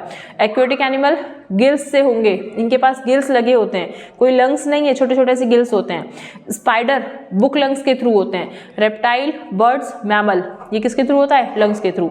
यहाँ से एक नंबर के लिए आपसे क्वेश्चन पुटअप हो सकता है। एक्वेटिक एनिमल ब्रीथ फास्टर, यहाँ से क्वेश्चन आता है आपका कि कैन यू एक्सप्लेन इट, या why an aquatic animal breathe faster as compare to terrestrial. Terrestrial में जो है वो आपके ऑक्सीजन डिजॉल्व पूरे एटमॉस्फेयर में डिजॉल्व है, जबकि बेटा जो आपका एक्वेटिक है जितने एरिया में वो सर्वाइव कर रही है, जिस उसके आसपास की लोकेलिटी है, वो वहीं से सिर्फ उतना ही क्या करती है, अपनी ऑक्सीजन को इनटेक कर पाती है, तो उसकी जो ब्रीथिंग होती है वो फास्ट होती है एज कम्पेयर टू टेरेस्ट्रियल के। ठीक है, देखो ये water flows in the through mouth, ये फिश गिल्स हैं, ये फिश के अंदर गिल्स लगे हुए हैं, ये वाटर फ्लोज कर रहा है over the gills then out, फिर बाहर रिलीज कर रहा है। Aquatic animals use oxygen dissolve in water, dissolve oxygen is low in water compare to air. ठीक है, जो डिजॉल्व ऑक्सीजन होती है वो कैसी होगी, लो होगी एज कम्पेयर टू एयर के। एयर में ज़्यादा होती है और यहाँ पे आपकी लो होती है, तो इसीलिए एक्वेटिक जो ऑर्गेनिज्म होती है, एक्वेटिक जो लाइफ होती है, वो ज़्यादा से ज़्यादा ऑक्सीजन को लेते हैं, उनकी ब्रीथ फास्ट होती है एज कम्पेयर टू वहाँ के। ठीक है ना, चलो नेक्स्ट आते हैं हम अपने इस पे ह्यूमन बींग पे। Human being intake of oxygen is done through the nostril, nostril के थ्रू डन कर लिया। अरे देखो भैया ऑक्सीजन अंदर जा रही है और CO2 आपकी बाहर आ रही है, एरो दिख रहा है ना। चलो the air passing through the nostrils is filtered by the fine hairs that the line passage the mucus lining warms the air. क्या करती है, हमारी नॉस्ट्रिल्स है, नॉस्ट्रिल्स हमारी 2 पेयर्स हैं, इसके बाद ये हमारा नाजल पैसेज है, यहाँ पे हमने इनहेलेशन कर लिया। इनहेलेशन करने के बाद क्या हुआ, ऑक्सीजन अंदर आई। जैसे ही ऑक्सीजन अंदर आई तो छोटे छोटे फाइन हेयर लाइक स्ट्रक्चर्स बैठे, आ जाओ हम तुम्हें डायरेक्टली अंदर नहीं जाने देंगे, जो भी जितने डस्ट पार्टिकल है उन्हें पकड़ लेंगे के बाद उसे फिल्टर करके अंदर देंगे, ठीक है। चलो these ensure that the air passes do not collapse, बहुत इंपॉर्टेंट है। ये क्या बताता है, ये बताता है आपका यहाँ पे कार्टिलेज, रिंग ऑफ कार्टिलेज। यहाँ से क्वेश्चन पूछा जाता है आपसे, रिंग ऑफ कार्टिलेज का फंक्शन क्या है, ठीक है। तो ये इंश्योर करता है एयर पैसेज को डू नॉट कोलैप्स नहीं होने देता। ये बनी हुई है आपकी यहाँ पे ये रिंग ऑफ कार्टिलेज, ये आपका ट्रैकिया है, यहाँ पे इस तरीके से ये रिंग बनी हुई है, ठीक है। इसका फंक्शन पूछते हैं आपसे। The air passes through the throats and into the lungs, ring of the cartilage present in the throat. ये आपको पढ़ लिया आपने, इसका फंक्शन पढ़ लिया। When we breathe in we lift our ribs and flatten our diaphragm and the chest cavity become larger as the result. ये भी बहुत ईजी से समझ में आएगा, आप देखो जल्दी से। एक होता है हमारा इनहेलेशन, एक होता है हमारा एक्सहेलेशन। इनहेलेशन जैसे हमने ऑक्सीजन ली, इनटेक करी, तो जब हम लेंगे तो जो हमारे लंग्स हैं उनमें क्या होगी, एल्वियोलाई में ऑक्सीजन आ जाएगी। जैसी ऑक्सीजन आ जाएगी तो बच्चे ये हमारा रिब केज जो है वो एक्सपेंड हो जाएगा और मसल्स हमारी कॉन्ट्रैक्ट, जैसे ही हमारी मसल्स ने कॉन्ट्रैक्ट करना शुरू करा तो हमारे रिब केज क्या होंगे, बाहर की तरफ आने शुरू हो जाएंगे। और डायफ्राम की जो पोजीशन है वो पहले ऊपर थी इस तरीके से, ठीक है। तो डायफ्राम क्या हो जाएगा, मूव्स डाउन। मेरे पास ये लंग्स है, ये इससे जस्ट अटैच है। अब इसमें मैं गैस भर रही हूँ, तो इसमें जब गैस भर रही हूँ तो ये ऊपर से थोड़ा सा नीचे आ जाएगा इस तरीके से। और अगर हम एक्सहेलेशन की बात करेंगे तो यहाँ पे जैसे ये है, ये पूरे पहले फूला हुआ था और ये नीचे था, इसकी पोजीशन ऐसे नीचे करके थी। अब ये ऊपर ऐसे बंद होगा तो ये अपनी पोजीशन ऊपर चला जाएगा, डायफ्राम फिर से ऊपर आ जाएगा at the time of exhalation पे। और यहाँ पे रिब केज क्या हो जाएगा, यहाँ पे रिब केज जब कैसा हो गया था, वहाँ पे पहले एक्सपेंड हो गया था, अब दोबारा से वापस से अपनी पोजीशन पर आ गया at the time of exhalation. बहुत ईजी सा है, इसको ऐसे भी थोड़ा सा समझ लो। ये आपके यहाँ पे लंग्स बने हुए हैं, ये आपका डायफ्राम है, ठीक है। जैसे ही यहाँ पे आपका इस तरीके से ये आपकी ऐसे ये ट्रैकियल सिस्टम, यहाँ पे आपकी एल्वियोलाई हो गई। इनमें गैस भरेगी, बैलून लाइक है, बैलून में ऐसे भरा तो जो उससे जस्ट ऊपर स्पेस जो उससे लगा हुआ है डायफ्राम, ये फूलता हुआ जाएगा तो ये नीचे आ जाएगा। और जैसे ही इसमें से गैस निकलेगी ये अपनी शेप पे पूरा वापस आएगा, ये ऊपर इसमें आ जाएगा डायफ्राम। तो इनहेलेशन एक्सहेलेशन का एग्जाम्पल है। चलिए नेक्स्ट आते हैं। Inside the lungs the passage divides into the smaller and the smaller tubes which finally terminate the balloon like structures called the which are the alveoli. Directly जो भी हमारी oxygen होती है वो एक सिंपल से पैसेज से पहुँचते पहुँचते कहाँ पहुँच जाती है, आपकी एल्वियोलाई में, ठीक है। The alveoli provide a surface where the exchange of gases. Important point है, नोट करिए, यहाँ से क्वेश्चन पूछा जाता है what's the function of alveoli can take place. The wall of the alveoli contain the extensive network of the blood vessels. बहुत सारे इसमें ब्लड वेसल्स के नेटवर्क लगे हुए होते हैं। In large animals, diffusions alone not sufficient to a transport of gases. यहाँ पे आपने देखा respiratory pigment in the bloods, haemoglobin, transport of oxygen and CO2। आपको Hb पता है, हीमोग्लोबिन में आपकी कैपेसिटी होती है ऑक्सीजन को बाइंड करने की और जो आपका CO2 को रिमूव आउट करने की भी, ठीक है। मीन्स ट्रांसपोर्टेशन में हेल्प कर रहा है। CO2 transported mainly by inner dissolved from in plasma. Transport पढ़ रहे हो आप, fluid medium of the blood called plasma in which the cells are suspended, जिसमें आपकी ब्लड्स कैसी हैं, सस्पेंडेड फॉर्म्स में हैं। यहाँ पे आपने प्लाज्मा देखा 55% होती हैं। प्लेटिलेट्स आपकी बच्चे 0.01% होती हैं। RBC आपकी 41% होती हैं और बेसोफिल्स आपकी 4%। मतलब सबसे ज़्यादा कॉन्स्टिट्यूएंट्स किसका होता है, प्लाज्मा। फर्स्ट नंबर आपका प्लाज्मा को देंगे हम, सेकेंड नंबर हम देंगे RBC को, थर्ड नंबर हमारा जाएगा WBC पे और फोर्थ आएगा हमारा प्लेटिलेट्स पे। Lymphocyte, basophils, eosinophils, monocytes, neutrophils, ये सारे इसमें हमारे हैं। इसके बाद plasma transport food, CO2, salt, nitrogen waste in the dissolvent form. Plasma का आपसे फंक्शन पूछते हैं, what is the function of plasma. तो प्लाज्मा इन सबको ट्रांसपोर्टेशन करने में हेल्प करती है, ठीक है। चलो जी नेक्स्ट आ जाओ फटाफट से अपने हार्ट पर। Heart is the pumping organ to push blood around the body, a network of the blood vessels of the reach all the tissues. सारे टिश्यूज तक आपका ब्लड पंप हो के पूरे हार्ट में पहुंच जाए और हार्ट उसे प्यूरिफायर कर दे, उसे ऑक्सीजनेटेड कर दे और फिर ऑल पार्ट ऑफ बॉडी में पहुंचा दे। द हार्ट हैज़, देख रहे हो हार्ट की शेप देख रहे हो, पूरे फिस्ट के अकॉर्डिंग आ गई है ना, पूरी मुट्ठी में आ गई। The heart has a different chambers prevent the oxygen rich bloods from the mixing with the blood containing carbon dioxide। ओह अच्छा पॉइंट है, क्या अच्छा पॉइंट है। आपसे पूछते हैं कि जो हमारा ह्यूमन हार्ट होता है उसमें हमारे सेप्टम लगे होते हैं, कि why these are the presence of this septum, इन सेप्टम्स का होना क्यों एसेंशियल है, क्योंकि जो ऑक्सीजनेटेड ब्लड जो डीऑक्सीजनेटेड ब्लड है वो आपस में मिक्स ना हो जाए, इसलिए वो सेप्टम लगे होते हैं। Two smaller upper chamber atria, lower chamber is called ventricle. ऊपर जो होंगे वो आर्टरिया होंगे, नीचे जो होंगे आपके वो वेंट्रिकल्स होंगे। यहाँ पे देखो the carbon dioxide rich bloods should reach to the lungs for oxygenation. मतलब जब आपका इम्प्योर ब्लड आया, इम्प्योर ब्लड कहाँ से आया आपके आर्टरिया में, राइट आर्टरिया में, ठीक है, विच कैरी द आप बोलेंगे superior vena cava and inferior vena cava, and transport to the all part of body. All part of body में जाएगा नहीं, देखो मैं इसको यहाँ पे तुम्हें ऐसे बताती हूँ, एक मिनट।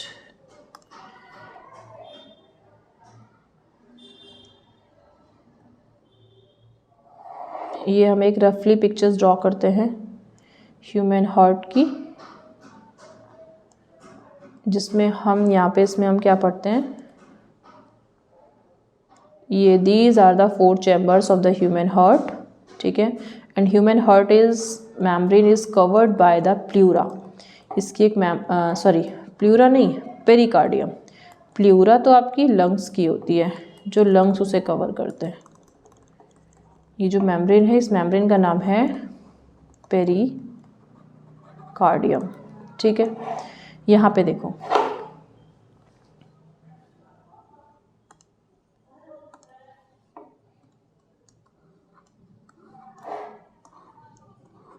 इसको मैंने लिखा यहाँ पे इंफीरियर वेना कैवा, यहाँ पे मैंने लिखा सुपीरियर वेना कैवा।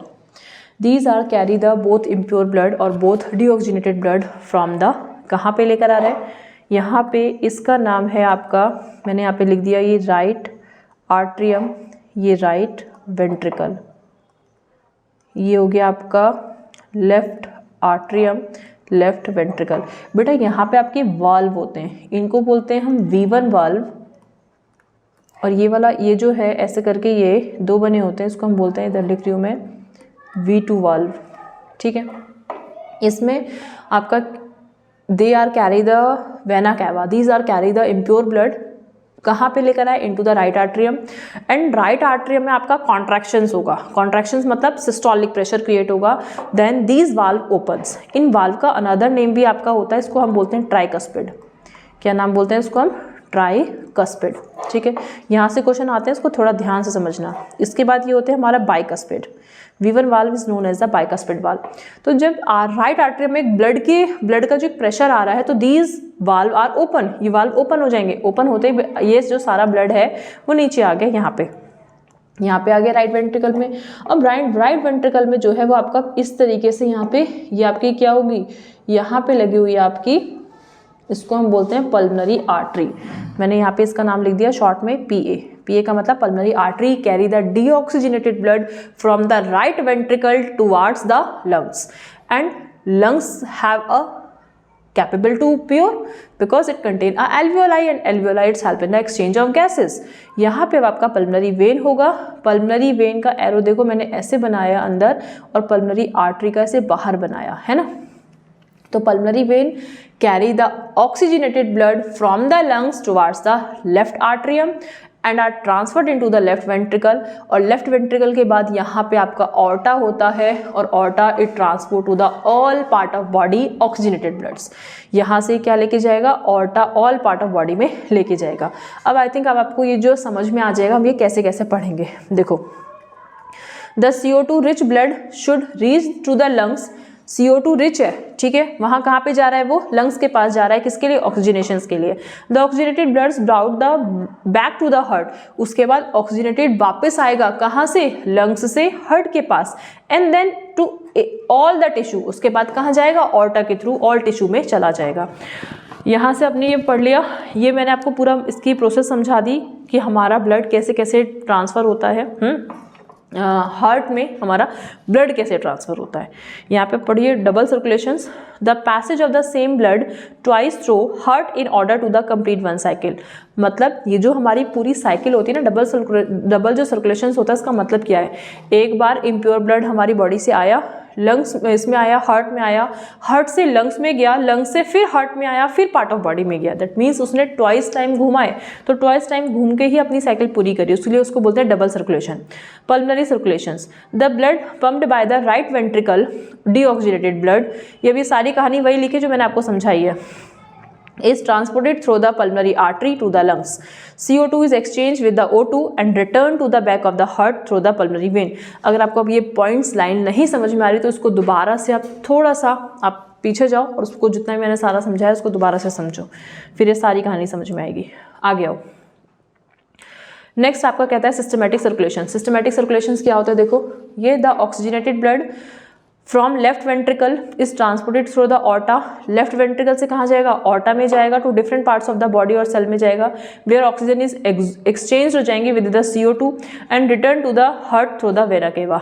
ऑक्सीजन उसे ऑक्सीजनेटेड कर दिया, अब फिर से पूरा ब्लड में मिक्स हो गया, ब्लड में मिक्स होकर ब्लड भी तो यूटिलाइज कर रहा है, ऑल पार्ट ऑफ बॉडी भी तो यूटिलाइज कर रही है, ऑल सेल भी तो यूटिलाइज कर रहे हैं, फिर से उसे क्या करेंगे, फिर से उसे डीऑक्सीजनेटेड कर देंगे, फिर से वो वेना केवा के थ्रू आपका बाहर आ जाएगा, ठीक है, बाहर इन द सेंस राइट वेंट्रिकल, और पहले राइट आर्ट्रियम में देन राइट वेंट्रिकल में आएगा। अब ये देखो जल्दी से सिंपल सी पिक्चर्स हैं, जैसे अब आपने पढ़ा यहाँ पे पल्मोनरी वेन, पल्मोनरी वेन आपकी, चलो आप यहाँ से पढ़ो, यहीं से पढ़ लो, चलो ये लंग्स है, लंग्स आपकी पल्मोनरी वेन है, ऑक्सीजनेटेड ब्लड लेकर आया, कहाँ पे लेकर आया, लेफ्ट आर्ट्रियम में, उसने लेफ्ट वेंट्रिकल में दिया। V1 V2 वाल्व का ध्यान रखना है, V1 वाल्व आपका लेफ्ट साइड में है, V2 वाल्व आपका राइट साइड में है, ठीक है। इसके बाद बाई लेफ्ट वेंट्रिकल से आया, मेन आर्टरी या ऑर्टा जिसे आप कहते हैं, ऑक्सीजनेटेड ब्लड्स बॉडी टिश्यू में चला गया, बॉडी ऑर्गन में चला गया, मेन वेना केवा मतलब सुपीरियर इंफीरियर वेना केवा आई, जो डीऑक्सीजनेटेड ब्लड लेकर आई हैं राइट आर्ट्रियम में, देन राइट वेंट्रिकल में, उसके बाद पल्मोनरी आर्टरी बैठी हुई है डीऑक्सीजनेटेड ब्लड लेके जाने के लिए कहाँ पे, लंग्स के पास, कहाँ से, राइट वेंट्रिकल के पास। तो दिस इज द, ये किसका आपका पूरा है, ये फ्लो चार्ट है आपका डबल सर्कुलेशंस का। Ventricles have to pump blood into the various organs. They have the thicker muscular walls than the arteria. Important है, आपसे पूछते हैं कि ventricles की जो आपकी जो ventricles जो होता है वो ज़्यादा thicker होता है than arteria. Why? इसका आंसर पर्टिकुलर आंसर आपको यही बताना है कि they have to pump blood. वो अपने क्या करता है, various organs में अपने blood को pump करता है, इसीलिए उसकी walls thick होती हैं as compared to arteria. Valves ensure the blood does not flow backwards when the artery and ventricle contract. Important point है ये भी आपका, पूछते हैं what is the function of valves, what is the function of bicuspid tricuspid valves, it's prevent the backflow of the blood.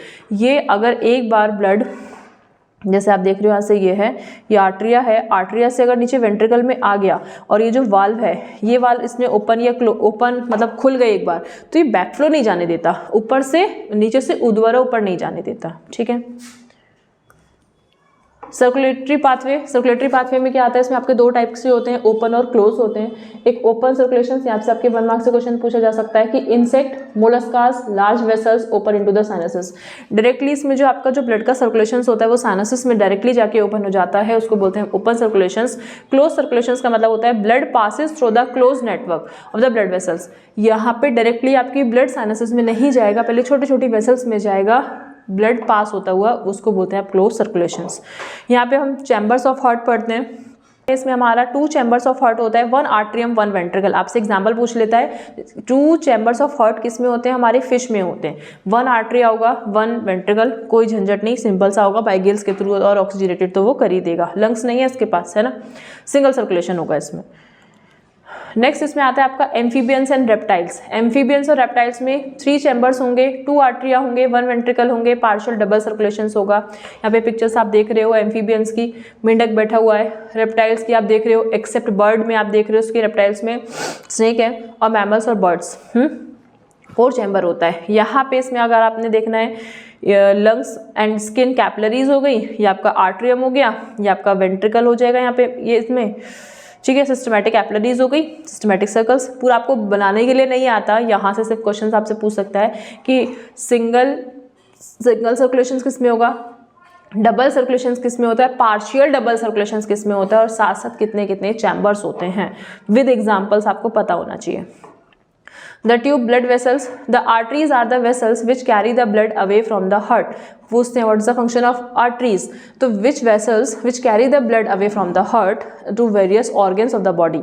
The artery divides into the smaller and the smaller vessels to brings the blood is contact with all the individual cells. ठीक है।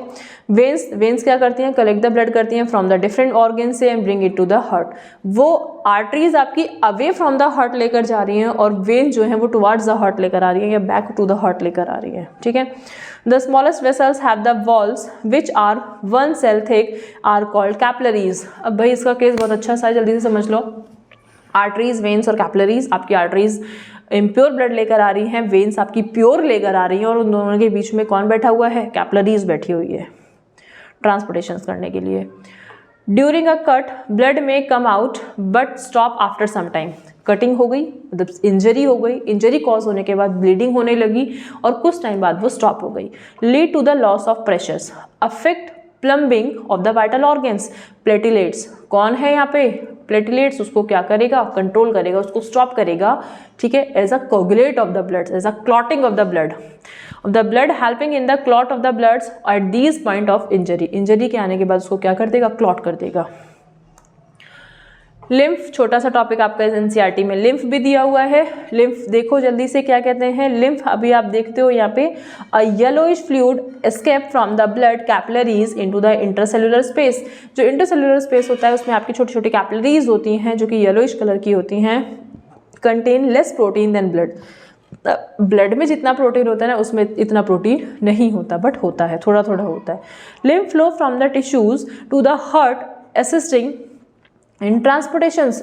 ये क्या करती हैं, आपकी ट्रांसपोर्टेशंस में भी help करती हैं। एंड डिस्ट्रॉइंग जर्म्स, और जर्म्स को क्या कर देती हैं, डिस्ट्रॉय कर देती हैं। ट्रांसपोर्ट इन प्लांट्स, ट्रांसपोर्ट कैसे होता है, plants need to transport oxygen and CO2 water nutrient and food produce by leaves. अब भाई सभी को, प्लांट्स को भी क्या चाहिए, ऑक्सीजन भी चाहिए, CO2 भी चाहिए और वाटर भी चाहिए, सारी चीज़ें चाहिए, सब चीज़ लेके मानेगा। Movement may cross membrane with living system. How plants transported substance to greater height. अब इतने बड़े बड़े प्लांट्स होते हैं भाई, उनमें कैसे हमारी जाती है, कुछ तो सिस्टम होता होगा कि जो इतने बड़े बड़े हाइट के प्लांट्स होते हैं उनमें ऑक्सीजन या उसमें आपका वाटर जो लेवल का ट्रांसमिशन है वो कैसे जाएगा, देखते हैं। Transport of materials over a long distance through the vascular system is called translocations. Upper part जितने भी बहुत सारे कई हाइट के आपके प्लांट्स होते हैं तो उनमें कैसे जाता है, with the help of xylem and phloem से जाता है, ठीक है। जाइलम फ्लोएम आपको दिख ही रहा है यहाँ पे। जाइलम आपका यूनिडायरेक्शनल है, मैंने यहीं पे एक पॉइंट लिख दिया है इसमें, आपका जो जाइलम जो है वो आपका कैसा है बच्चे, यूनिडायरेक्शनल, ठीक है। और जो फ्लोएम है आपका वो कैसे है, आपका मल्टी डायरेक्शनल है। मल्टी डायरेक्शनल मतलब अभी हमें सिंपल सा स्टेप भी दिख रहा है कि जाइलम से सिंपल लेके जा रहा है, और फ्लोएम जो है छोटी छोटी हमारी जो यहाँ पे जो सेल्स हैं उनको भी ट्रांसफर करता हुआ जा रहा है। हाँ जी, xylem and phloem. Xylem phloem में क्या है, carry water and minerals from the root to the part of the plants, मतलब रूट से लिया उसने और बाकी के प्लांट्स में पहुंचा दिया। लेकिन फ्लोएम क्या करेगा, carry products of photosynthesis from leaves to the other part of the plants. Leave को भी दिया, अदर पार्ट को भी दिया, स्टेम के अपर पोर्शन को भी दिया, तो वो इसलिए मल्टी डायरेक्शनल है। बेटा जब अलग अलग पार्ट में घूमता हुआ जा रहा है तो उसे एनर्जी भी तो लगेगी। Energy is use from the ATP। यहाँ पे जाइलम के लिए कोई एनर्जी यूज नहीं होगी, ठीक है। Water enter into the roots by osmosis. अब जो वाटर जो एंटर कर रहा है, ऑस्मोसिस क्या होती है, ऑस्मोसिस भी सिंपल सा हमारा फंडा है, क्या है, movement of molecules high concentration to low concentration due to the presence of semi permeable membrane. यहाँ पे सेमी परमेबल मेम्ब्रेन होनी चाहिए, तभी वो वाटर का मॉलिक्यूल्स उसके अंदर जा पाएगा। Later enter in the root xylem. Xylem tissues of the roots, stem and the leaves are the interconnected to form a continuous system of the water conducting channel। अब आपस में एक चैनल क्रिएट हो जाता है वाटर कंडक्टिंग, क्योंकि हर plant के हर cell to cell में क्या हो रहा है, वाटर कंडक्ट हो रहा है, reaching all part of the plants. Transpirations, important point है। ट्रांसपायरेशंस क्या होता है? Transpirations means removal of the excess amount of water in the form of drops. ठीक है, वो आपकी ट्रांसपायरेशन होती है। Transpiration is act as a sucking force to absorb water. Water को क्या करती है? एब्जॉर्ब कर लेती है। नेक्स्ट देखिए इसमें आता है हमारा transport of food and other substance. क्या सिर्फ वाटर का ही ट्रांसपोर्टेशन होता है? नहीं, हमारा फूड भी ट्रांसफर होता है। हमने वाटर तो पढ़ लिया जाइलम के थ्रू, फूड हम किसके थ्रू पढ़ेंगे? हम फ्लोएम के through. The phloem transport products of the photosynthesis amino acids. कुछ फोटोसिंथेसिस भी होती हैं, कुछ आपकी अमाइनो एसिड्स भी होती हैं। It delivers to the storage organs of the roots, fruits, seeds and growing organ. Obvious सी बात है, जब प्लांट्स आपका बेटा बढ़ रहा है तो वो फ्रूट भी बना रहा है, सीड भी बना रहा है, तो उसको खाना भी तो चाहिए। ऐसे थोड़ी खाली पानी से वो बढ़ता हुआ जाएगा, नहीं, बढ़ जाएगा। आप ऐसा देखना भी अभी कभी ट्राई करके, एक प्लांट को आपने खाली पानी दिया, एक को आपने पूरी प्रॉपर सनलाइट दी, पानी दिया, न्यूट्रिशन दिया, पूरी मैन्योर दी, फर्टिलाइजर्स दी, सब पूरी प्रॉपर केयरिंग करी आपने, तो आपको डिफरेंस दिखेगा उसमें, है ना। नेक्स्ट इसमें आता है आपका sucrose is are transfers into the phloem tissue using the energy from ATP. The increases the osmotic pressures of the tissue causing water to move into it. अब वाटर क्या करने लगता है? उसमें मूव करने लगता है। This pressures moves the material in the phloem. अब ये जो प्रेशर है वो क्या करता है? मूव्स करता है, इसमें फ्लोएम के मटेरियल्स को मूव करेगा to tissue which have the less pressure. जहाँ पे प्रेशर कैसा था? लेस था। Movement source to sink. उस मूवमेंट को क्या कहते हैं? सिंक कहते हैं। ये इंपॉर्टेंट पॉइंट है, इसके लिए ध्यान रखना। यहाँ देखो, यहाँ पे ये मूव कर रहा है, ये फ्लोएम टू जाइलम, यहाँ पे ऐसे इसमें आ गया। ये कुछ इसकी कंपेनियन सेल्स होती हैं, पिक्चर्स नहीं है, बस थोड़ी सी थ्योरी देख लेना और ज़्यादा मेन नहीं है। उसके बाद अब आ जाओ अपना एक्सक्रिएशंस। अब हम पढ़ने वाले हैं एक्सक्रिएशंस। हमारा ये फिनिश हो गया, अब हमारा लास्ट सिस्टम चल रहा है, इसको जल्दी से हम पढ़ लेते हैं। Kidney are located in the abdomen, one on either sides of the backbone. Backbone की आइदर साइड पे प्रेजेंट होती है। राइट किडनी थोड़ी सी हमारी लोअर होती है एज कम्पेयर टू लेफ्ट के। Urine produced in the kidney passes through the ureter into the urinary bladder where it is the stored until it is release through the urethra. मतलब यहाँ kidney है, आपने यहाँ पे renal vein, renal arteries पढ़ी है, यहाँ से यूरेटर उसको कैरी करेगा और यूरिनरी ब्लैडर में दे देगा। यूरिनरी ब्लैडर में एक बैग लाइक स्ट्रक्चर्स है, वहाँ पे यूरिन हमारा कुछ टाइम के लिए स्टोर होगा। फिर वहाँ पे भी अब हमारी इंस्पिंस्टा मसल्स हैं, वो भी क्या करेंगे? कॉन्ट्रैक्शन, रिलैक्सेशन, जिससे हमारा यूरिन पास आउट हो जाएगा फ्रॉम द यूरेथ्रा से। ठीक है, स्टोरी थोड़ी जल्दी सुन ली, अब आगे जल्दी से देखते हैं क्या है। नाइट्रोजीनियस वेस्ट, एक्सेस वाटर जो होता है वो रिमूव्ड होता है फ्रॉम द ब्लड से स्टीम बाय किडनी। ठीक है, kidney have the filtration unit called nephron. Important है, याद रखना। आपसे पूछते हैं एक नंबर के लिए कि एक्सक्रीशंस की या फिल्ट्रेशन यूनिट क्या होती है? नेफ्रॉन होती है। या किडनी के पास ऐसी फिल्ट्रेशन यूनिट कौन सी है? नेफ्रॉन। नेफ्रॉन कितनी होती है हमारी? 1 मिलियंस पर किडनी होती है। ठीक है, nephron have a thin walled capillaries called the glomerulus. अब नेफ्रॉन के पास बहुत छोटी छोटी क्या होती हैं? ग्लोमेरुलस होती हैं, कैपिलरीज होती हैं, which is associated with a cup like structures called women capsule. ये आपका ऐसे करके क्या बना हुआ है? ये आपका एक पूरा ग्लोमेरुलस नेफ्रॉन का स्ट्रक्चर्स है, जिसमें आपकी ग्लोमेरुलस कप सेल्स है, वोमेन कैप्सूल्स है, जिसमें आपकी ग्लोमेरुलस की कैपिलरीज बनी हुई हैं। ठीक है, women's capsule and the long tube which terminate through the capsule. इस कैप्सूल की अब एंडिंग हो जाती है। यहीं पे क्या करती है? Renal artery, renal afferent arteriole और एफरेंट आर्ट्रियोल के थ्रू ब्लड को लेती हैं, डीऑक्सीजनेटेड ब्लड को लेती हैं उसे ऑक्सीजनेटेड करने के लिए। The renal artery bring oxygenated bloods to the kidney along with the nitrogenous waste like the urea, uric acid, many other substances। अब यहाँ पे भी आपसे एक नंबर के लिए क्वेश्चन पुटअप हो सकता है कि जो कुछ some organism is produce ammonia, जो कुछ ऑर्गेनिज्म होते हैं वो अमोनिया प्रोड्यूस करते हैं, उन्हें अमीनोटेलिज्म कहते हैं। क्या कहते हैं? एमीनोटेलिज्म। अब वो कौन से होते हैं? वो होते हैं आपके एक्वेटिक। कौन से होते हैं? Aquatic organism.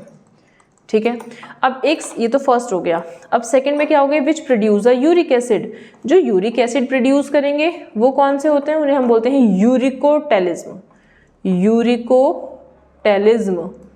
ठीक है, ये हो गई आपकी birds.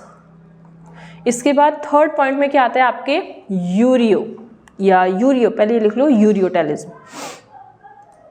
Ureotelism which produce a urea, जो कि क्या प्रोड्यूस करते हैं, यूरिया प्रोड्यूस करते हैं, वो आपके मैमल्स वगैरह हो गए, ठीक है। चलो अब देखते हैं आगे। The blood gets filtered through the glomerulus and this filters enter the tubular part of the nephron. अब ग्लोमेरुलस बैठा है, उसके पास बहुत सारी कैपिलरीज हैं, वो उससे क्या करेगा, फिल्ट्रेट करेगा, क्योंकि वहीं पे हमारी वॉर्मेन कैप्सूल है, वहीं पे हमारी नेफ्रॉन है, नेफ्रॉन्स के पास छोटी छोटी सेल्स हैं जिसे हम पोडोसाइट सेल्स बोलते हैं, जो कि उसे फिल्ट्रेट करने में हेल्प करती है। यहाँ से देखो जल्दी से, as this filtrate moves down the tubular part, glucose, amino acid, salts, excess water get selective reabsorbed by the blood vessels surrounding by this tubes. Important है, याद रखना, आपसे पूछ सकता है कि सेलेक्टिवली रीअब्सॉर्ब कौन कौन से पार्टिकल्स आपके हो सकते हैं।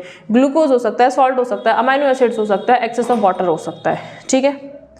इसके बाद यहाँ पे देखो, the amount of water reabsorbs depends on how much excess water there in the body. जो वाटर जो रीअब्सॉर्ब हो रही है, तो वाटर हमारी बॉडी में कितना अमाउंट ऑफ वाटर है जो उसे रीअब्सॉर्ब कर पा रहा है, and on how much of dissolve waste, और वेस्ट कितना डिजॉल्व हो पाया उस वाटर में, there is to be excreted, जो एक्सक्रीटेड हो रहा है। ये पिक्चर्स देखो, ये पिक्चर्स मैंने आपको, देखो ये वाली पिक्चर्स नहीं कराई मैंने अभी आपको, इसीलिए ये सिंपल सी है, हम यहाँ पे एनसीईआरटी वाली पढ़ेंगे बेटा। ये वाली पिक्चर्स इंपॉर्टेंट है, यहाँ से 3 और 5 मार्क्स का क्वेश्चन आता है, थोड़ा ध्यान से समझना। ये आपका ऐसे कप शेप बना हुआ है, जैसे आप ग्लोमेरुलस बोल रहे हो, यहाँ पे छोटे छोटे आपके वॉर्मेन कैप्सूल हैं, एफ यहाँ पे आर्ट्रियोल्स हैं, रीनल आर्टरी, और यहाँ पे आर्ट्रियोल्स है फ्रॉम ग्लोमेरुलस। यहाँ पे आप देख रहे हो, देखो ऐसे करके मैं ऐसे बना देती हूँ, ये बनाया हुआ है इस तरीके से, ठीक है। यहाँ पे इसके बाद आपका ये आया हुआ है, ये बनाया, एक second,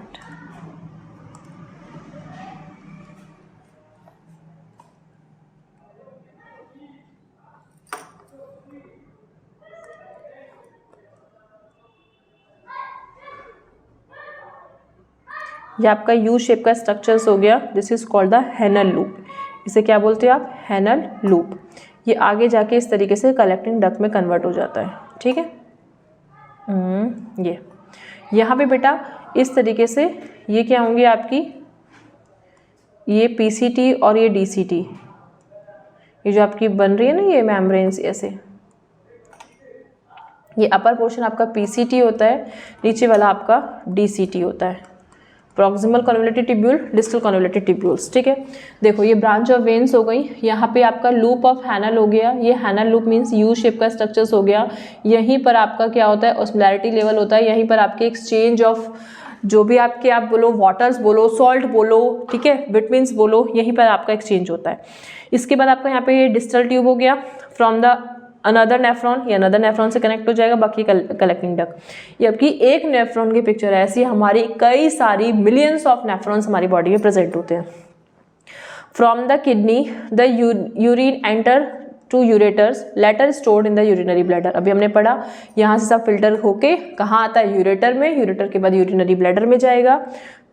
urine is stored in the urinary bladder until the pressures of the expanded bladder lead to the urge and the pass it through the urethra। मतलब वो तब तक उसमें until तब तक फिल रहता है जब तक वो अर्ज नहीं हो जाता। अर्ज मतलब उसमें कॉन्ट्रैक्शन रिलैक्सेशंस नहीं हो जाता। जैसे ही वो कॉन्ट्रैक्शन रिलैक्सेशंस करने लगता है तो उसके बाद वो हम रिलीज आउट कर देते हैं, बट वो भी हमें सिग्नल हमारा ब्रेन देता है, ठीक है ना। Excretion in plants, excretion in plants में क्या है, oxygen, CO2, water is excreted through the stomata और lenticels, metabolic waste stored in the older cells, mechanical support.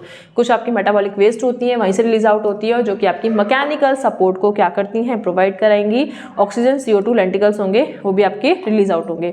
Stored in older leaves and fall off the some parts, मतलब यहाँ पे जो कुछ आपकी स्टोर्ड होती हैं, stored in older leaves and fall off the some plants, pumped out through the roots. Roots के through भी आपको जो वेस्ट मटेरियल होता है वो एक्सक्रियाउट्स होता है, चाहे वो आप लेंटिलेट्स बोलो, चाहे वो CO2 बोलो, आप गम बोलो, रेजिन्स बोलो, आप कुछ भी बोल सकते हो, ठीक है। चलिए, तो यहाँ पे अभी हमने अपना ये पूरा फिनिश करा। आपने पूरा लाइफ प्रोसेस स्टार्टिंग टू लेके एंड तक पढ़ लिया, शॉर्ट क्वेश्चंस देखे, लॉन्ग क्वेश्चंस देखे। अब हम डायरेक्टली इसके PYQs देखेंगे जो कि हम अपना नेक्स्ट लेक्चर्स में कवर करेंगे। बट इसके साथ साथ ऐसे ही हमारे लेक्चर्स आपको सारे ही वन शॉट में भी आगे मिलेंगे। Thank you for watching this video. अगर आपको वीडियो अच्छी लगी हो तो आप इसको लाइक करिए, शेयर करिए एंड सब्सक्राइब करिए। साथ साथ अपने फ्रेंड्स को भी आप इसे शेयर कर सकते हैं जिन्होंने अभी तक और कुछ भी नहीं पढ़ा, तो वो भी थोड़ा पढ़ लेंगे। ठीक है, चलिए बाय।